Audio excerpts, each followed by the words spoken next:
వ్యతిరేక పోరాట సమితి ఈ చెన్నైలో లేదంటే సుప్రీంకోర్టు తెల్లదారి సుప్రీంకోర్టు తీర్పిచ్చిన మళ్ళా అదే కోర్టు చేసుకోవచ్చని ఇచ్చింది.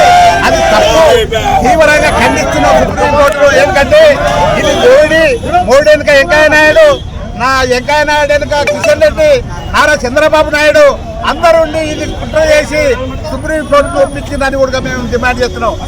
అదే కోర్టు ఎరిగి తీసుకున్న దగ్గర రాష్ట్ర వ్యాప్తంగా ధర్నాలు, రసరోకలు అన్ని బంద్ చేస్తున్నావు. ఆంధ్రప్రదేశ్ కానీ, ఈపీ కానీ, మహారాష్ట్ర కానీ అన్ని రాష్ట్రాలలో బంద్ పెట్టావు.